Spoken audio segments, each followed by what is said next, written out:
Ever feel like you're shouting into the void online? Like you put your website out there and crickets. Yeah, totally get that. It's like, does my website even exist if Google can't find it? Exactly. And you've probably heard a million times that SEO is the answer, but then you dive in and it's like, whoa, this is a whole other language. Keywords, algorithms. It can feel pretty overwhelming. That's exactly why you shared this lecture, SEO Fundamentals for Small Businesses.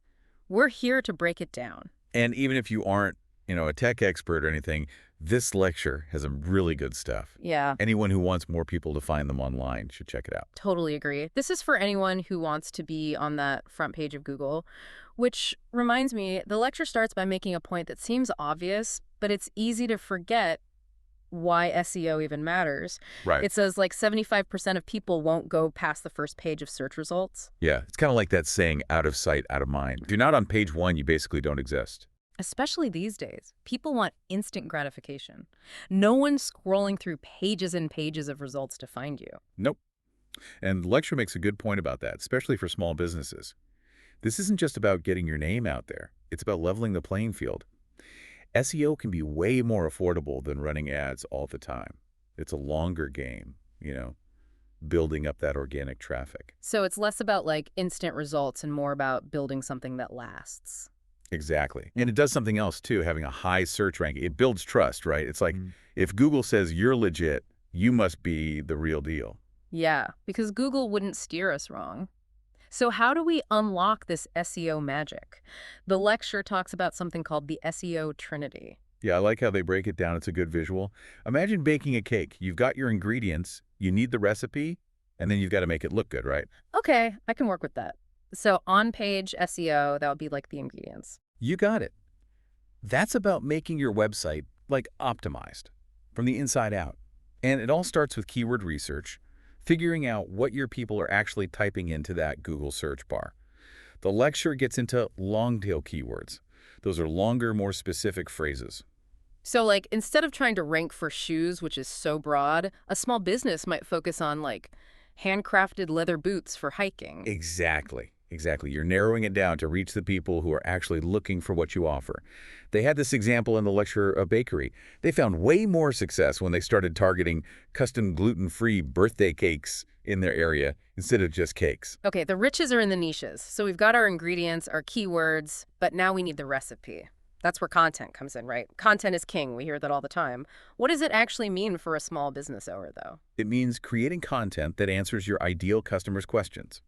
Think about blog posts, how-to videos, guides, really anything that provides value and shows your expertise. So we're not just throwing keywords in there and hoping for the best. It's got to be good, valuable stuff that just also happens to use keywords strategically. Exactly.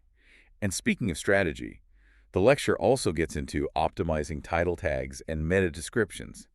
Think of these as your website's little advertisement in the search results. That little snippet of text that pops up. Yes, that's it. Yeah. The title tag is like the name of the store. It needs to be clear, it needs to be short, and it needs to have those keywords. And the meta description, that's your chance to really draw people in. So we got to nail those first impressions. It seems like a small detail, but it makes a big difference. Absolutely. And once they actually click and go to your site, the structure of your website really matters. The lecture talks about using header tags, just like chapters in a book. So using those H1, H2 tags? Yep. It's not just about making your website look fancy. It's about making it easy for Google to understand what your content is about. Makes sense. Think of a bookstore that's really well organized. Everything's where it should be.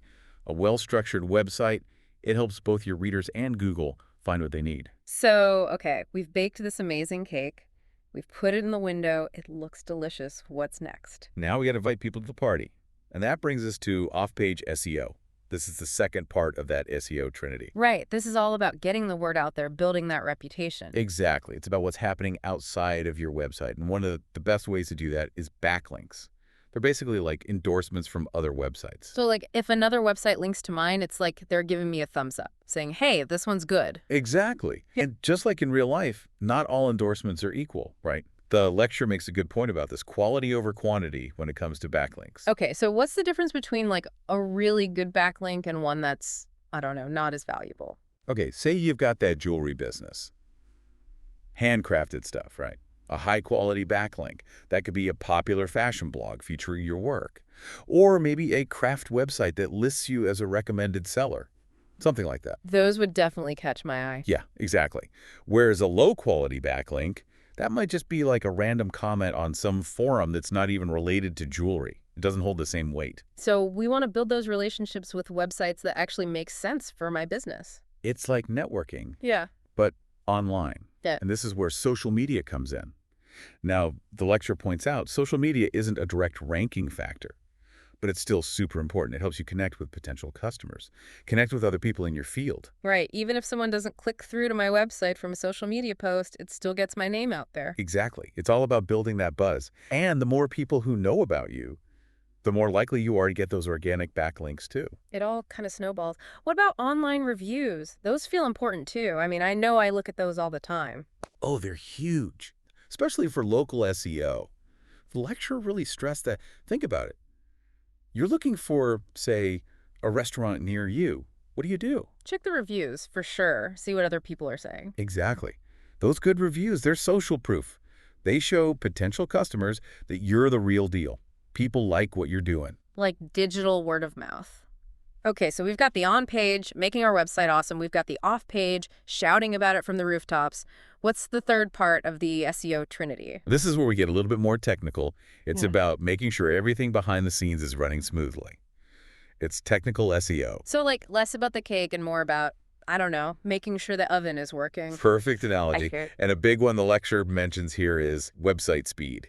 No one wants to wait for a slow website. I mean, I know I don't. And Google feels the same way. I feel my patience waning already. Anything we can do to speed things up. Image compression. This is a big one. Big image files. They're like those heavy suitcases. You know, they slow everything down. Got to pack light for optimal website speed. Exactly. Compress those images, make sure everything's optimized, and your website's going to be loading in a flash. Music to my ears. Okay, so speed, check. What else is under this technical umbrella? Well, think back to that idea of living in a mobile-first world. You got to make sure your website looks good on a phone. The lecture really drives this home, and for good reason. I mean, I do basically everything on my phone these days. Right. It's 2024. Mobile optimization is non-negotiable. Google actually has this thing called mobile-first indexing. They basically look at the mobile version of your website first when they're deciding how to rank you. Oh, wait, really? So if it looks great on my laptop, but it's a mess on my phone, Google's not going to be happy about that. Not at all. Mobile optimization is key, friend, key. Okay, got to make a call to my web designer. Like, oh no. Anything else we should know on the technical side? The lecture also talked about making sure your website is secure, using those HTTPS protocols. You know that little lock icon you see up in the browser bar? Oh, right. The one that makes me feel better about typing in my credit card number. That's the one. But it's not just for those e-commerce sites anymore. Google really likes it when a website's secure. Makes sense. They want users to be safe. So HTTPS, it's not just about protecting data. It's about building that trust with Google and with your visitors. Win-win. I like it. What was that other technical term from the lecture? Structured data. That always sounded kind of intimidating. Yes, structured data, or sometimes you hear it called schema markup. It's basically a way to make your website super easy for those search engines to understand. Okay, imagine this. Yeah. You walk into a library, right? But instead of all the books being organized, by genre, by author, nice and neat, it's just piles and piles of pages everywhere. Chaos. Oh my gosh, my worst nightmare. I'd never find anything. Exactly. And that's kind of what it's like for Google if you don't have structured data. It helps them organize the information, display it in a way that makes sense to people. So we're making Google's job easier, which means they'll like us more, right? It's like Google is that friend with the best recommendations, so you want to stay on their good side. 100%. And speaking of recommendations, let's loop back to something the lecture really emphasizes for small businesses. Yeah. Local SEO. Right. This is how we make sure the people in our neighborhood can actually find us in the real world. Exactly. Because if you're running that bakery, someone's searching for like the best sourdough, they probably want a place that's nearby, not across the country. Makes perfect sense. So how do we win at local SEO? The lecture was all about Google My Business. It's like your business's online home, Keep those hours up to date, especially if it's a holiday season. That's when people are out and about. They need to know if you're open. Oh, I've totally been there. Searched online, showed up, and they were closed. So frustrating. Okay, Google My Business, top of the list. And I'm guessing we want to make sure our name, address, phone number, all that jazz, it's all consistent everywhere. Big time. NAP consistency, they call it. If Yep. Google sees different addresses on your website, on your social media, all these different places, it's going to be like, wait, what? It could actually hurt your rankings. Mixed signals, never a good thing. Okay, local SEO, check. We're showing up for those local searches. Now, remember how we were talking about content being king? Oh, yeah. The lecture talked about evergreen content, creating those pieces that stay relevant, like a guide to choosing running shoes, tips for planning a weekend getaway, stuff like that. Exactly. It's not like tied to a specific moment in time, so it can keep bringing in those visitors, those backlinks way down the road. A gift that keeps on giving. And this ties back into those long tail keywords, right? Absolutely. They had a good example in the lecture, actually, a local garden center. They created all these blog posts and videos, but they were on super specific topics, like how to grow organic tomatoes in containers, or best drought-tolerant plants for small gardens, stuff like that. So smart. And by focusing on those niche searches, they brought in exactly the right customers. It's about like thinking ahead, figuring out what your people are going to ask, and then just being there with the answers. Okay, love it. And as you're making all this amazing content, we got to keep this in mind too. Voice search is huge now, Oh, for sure. I use Siri for everything. right? Hey Siri, find me a recipe for... Apple pie. I knew you were going to say that. But here's the thing. People talk differently than they type. So with voice search, we use more natural language, right? More conversational. So your content needs to reflect that. So basically write like a human, not like a robot. Got it. Exactly. Make it sound natural, make it engaging. We've covered so much ground here. I feel like my brain is full. We've talked about optimizing our websites, building that online reputation. But before we wrap up, the lecture also went over some SEO no-nos, things people do that can actually backfire. What should we avoid?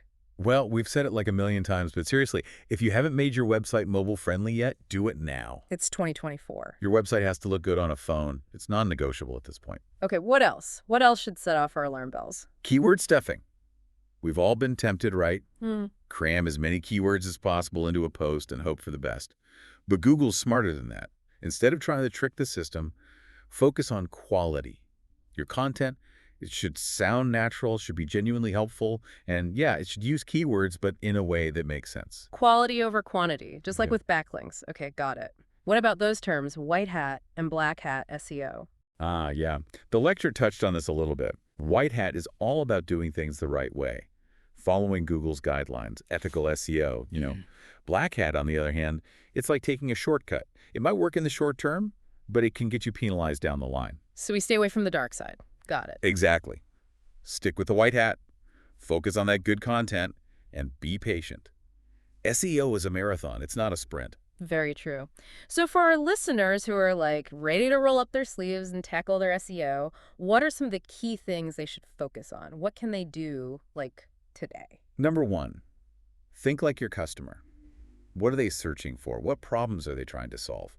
Once you know that, you can create content that actually speaks to them, content that positions you as the expert. Get in their heads. Exactly. And if you're a local business, claim that Google My Business profile, like today. If you haven't already, it's one of the best things you can do for your local SEO. So much good advice. Okay, before we wrap up, I wanted to touch on something that really got me thinking in this lecture.